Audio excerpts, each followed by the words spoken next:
വിദേശ വിദ്യാർത്ഥികൾക്കുള്ള വിസ നിയമങ്ങൾ കർശനമാക്കി UK. വിദേശ വിദ്യാർത്ഥികൾ ആശ്രിത വിസയിൽ കുടുംബാംഗങ്ങളെ കൊണ്ടുവരുന്നതിലുള്ള നിയന്ത്രണമാണ് പ്രാബല്യത്തിലായത്. പോസ്റ്റ് ഗ്രാജുവേറ്റ് റിസർച്ച് കോഴ്സുകളോ സർക്കാർ സ്കോളർഷിപ്പുള്ള കോഴ്സുകളോ പഠിക്കാനെത്തുന്നവർക്ക് മാത്രമേ ഇനി കുടുംബാംഗങ്ങളെ കൊണ്ടുവരാനാകൂ. ബ്രിട്ടീഷ് സർവകലാശാലയിൽ ചേരുന്ന ഇന്ത്യക്കാർ ഉൾപ്പെടെയുള്ള അന്താരാഷ്ട്ര വിദ്യാർത്ഥികൾക്കുള്ള കർശനമായ വിസ നിയമങ്ങളുടെ ഭാഗമാണ് ഈ നീക്കം. പുതിയ ചട്ടങ്ങൾ ഈ മാസം മുതൽ പ്രാബല്യത്തിൽ വരും.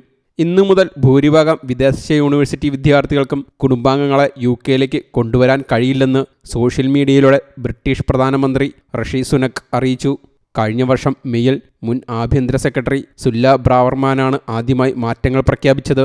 UK ജോലി ചെയ്യുന്നതിനായി സ്റ്റുഡൻ്റ് വിസ പിൻവാതിലായി ഉപയോഗിക്കുന്ന ആളുകളെ തടയുക എന്ന ലക്ഷ്യത്തോടെയാണ് മാറ്റങ്ങൾ കൊണ്ടുവരുന്നതെന്നാണ് UK ഹോം ഓഫീസ് അറിയിച്ചത്. ആശ്രിതരെ കൊണ്ടുവരുന്ന വിദേശ വിദ്യാർത്ഥികളുടെ ഔദ്യോഗിക കണക്കുകൾക്ക് പ്രകാരം 2019 മുതൽ 930% വർദ്ധിച്ചതായി അധികൃതർ അറിയിച്ചു. പ്രധാനമന്ത്രി ഋഷി സുനക്കിന്റെ നേതൃത്വത്തിലുള്ള UK സർക്കാർ രാജ്യത്തേക്കുള്ള നിയമപരവും നിയമവിരുദ്ധവുമായ കുടിയേറ്റത്തിന്റെ തോത് കുറയ്ക്കാനാണ് ലക്ഷ്യമിടുന്നത്. രാജ്യത്തേക്കുള്ള കുടിയേറ്റം കുറയ്ക്കുന്നതിൻ്റെ ഭാഗമായി കൂടുതൽ നിയന്ത്രണങ്ങൾ ഏർപ്പെടുത്തി. വിദേശത്തു നിന്ന് തൊഴിൽ തേടി UK എണ്ണം ക്രമാതീതമായി വർദ്ധിച്ചുവെന്നും കുടിയേറ്റ നിയന്ത്രണത്തിന്റെ ഭാഗമായി വിസ നിയമങ്ങൾ കൂടുതൽ കർശനമാക്കുകയാണെന്നും UK പ്രധാനമന്ത്രി ഋഷി സുനക് പറഞ്ഞു. വിസ നിയമങ്ങളിൽ ഏർപ്പെടുത്തുന്ന നിയന്ത്രണങ്ങൾ കുടിയേറ്റ തോത് കുറയ്ക്കുമെന്നും അത് രാജ്യത്തിന് ഗുണം ചെയ്യുമെന്ന് ഋഷി സുനക് അഭിപ്രായപ്പെട്ടു. മാത്രമല്ല, സ്കിൽഡ് വിസ ലഭിക്കാനുള്ള ശമ്പള പരിധി 26,200 പൗണ്ടിൽ നിന്നും 38,700 പൗണ്ടായി ഉയർത്തി. ഫാമിലി വിസയ്ക്ക് അപേക്ഷിക്കാനുള്ള ശമ്പള പരിധിയും വർദ്ധിപ്പിച്ചിട്ടുണ്ട്. നിയമങ്ങൾ കർശനമാക്കിയാൽ UK കുടിയേറ്റം നടത്തുന്നവരിൽ 3 ലക്ഷത്തോളം പേരുടെയെങ്കിലും കുറവ് ഉണ്ടാകുമെന്നാണ് നിഗമനം. 2024 പകുതിയോടെ പുതിയ നിയന്ത്രണങ്ങൾ പ്രാബല്യത്തിൽ വരും. നിയന്ത്രണങ്ങൾ കർശനമാക്കുന്നതോടെ UK കുടിയേറുന്നവർ സ്വയം പ്രാപ്തരാണെന്നും സമ്പദ്ഘടനയ്ക്ക് ഗുണം ചെയ്യുന്നവരാണെന്നും രാജ്യത്തിന് ബാധ്യതയായില്ലെന്നും ഉറപ്പുവരുത്തണമെന്നാണ് UK സർക്കാരിൻ്റെ വാദം. അതിനിടെ ഇന്ത്യൻ വിദ്യാർത്ഥികൾക്കുള്ള കനേഡിയൻ സ്റ്റഡി പെർമിറ്റ് അപേക്ഷകൾ ഈ വർഷം വലിയ തോതിൽ കുറഞ്ഞതായി റിപ്പോർട്ട്. വിസ അപേക്ഷകൾ 40% കുറഞ്ഞുവെന്നാണ് സമീപകാലത്ത് പുറത്തുവന്ന ചില വിവരങ്ങൾ കാണിക്കുന്നത്.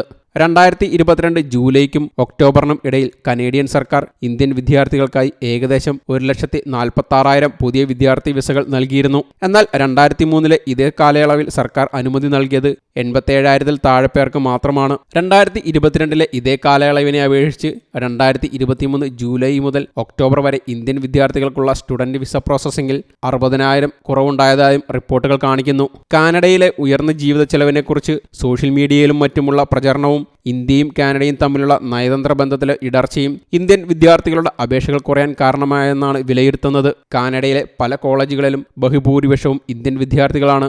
എന്നാൽ ഇന്ത്യക്ക് പുറമെ മറ്റ് രാജ്യങ്ങളിൽ നിന്നുള്ള വിദ്യാർത്ഥികളെയും ആശ്രയിക്കണമെന്ന് കനേഡിയൻ സർക്കാർ തന്നെ സർവകലാശാലകൾക്കും കോളേജുകൾക്കും നേരത്തെ നിർദ്ദേശം നൽകിയിരുന്നു. അതേസമയം അപേക്ഷകളിൽ കുറവുണ്ടായിട്ടും കഴിഞ്ഞ വർഷത്തേക്കാൾ 32,000 ഇന്ത്യൻ വിദ്യാർത്ഥികൾക്ക് ഈ വർഷം ജനുവരി മുതൽ സെപ്റ്റംബർ വരെ കാനഡയിൽ പഠിക്കാൻ അനുമതി ലഭിച്ചിട്ടുണ്ട്. 2022 184 രാജ്യങ്ങളിൽ നിന്നുള്ള 5,51,405 അന്താരാഷ്ട്ര വിദ്യാർത്ഥികളെ കാനഡ സ്വാഗതം ചെയ്തു. 2022 കാനഡയിൽ പ്രവേശിക്കുന്ന പുതിയ അന്തർദേശീയ വിദ്യാർത്ഥികളുടെ 1-ാം നമ്പർ ഉറവിടം ഇന്ത്യയായിരുന്നു. അതായത് ഏകദേശം 2,26,450 ഇന്ത്യൻ വിദ്യാർത്ഥികളായിരുന്നു. പ്രതിസന്ധികൾ ശക്തമായതോടെ ഇന്ത്യക്കാരുടെ താൽപ്പര്യം കുറഞ്ഞെങ്കിലും ഇന്ത്യ ഒഴികെയുള്ള രാജ്യങ്ങളിൽ നിന്നുള്ള വിദ്യാർത്ഥികൾ കാനഡയിൽ പഠിക്കാനുള്ള ശക്തമായ ആഗ്രഹം പ്രകടിപ്പിക്കുന്നത് തുടരുകയാണെന്നും സമീപകാലത്ത് പുറത്തുവന്ന സ്ഥിതിവിവരക്കണക്കുകൾ സൂചിപ്പിക്കുന്നു. 2023 ജൂലൈ മുതൽ ഒക്ടോബർ വരെ പ്രോസസ് ചെയ്ത മറ്റെല്ലാ രാജ്യങ്ങൾക്കുമുള്ള സ്റ്റഡി പെർമിറ്റുകളുടെ അളവിൽ 34% വർധനവുണ്ടായി. 2023 ഡിസംബറോടെ മുൻവർഷത്തേക്കാൾ 52% കൂടുതൽ സ്റ്റഡി പെർമിറ്റുകൾ പ്രോസസ് ചെയ്തിട്ടുണ്ടെന്നും കണക്കുകൾ കാണിക്കുന്നു. International desk, you talk.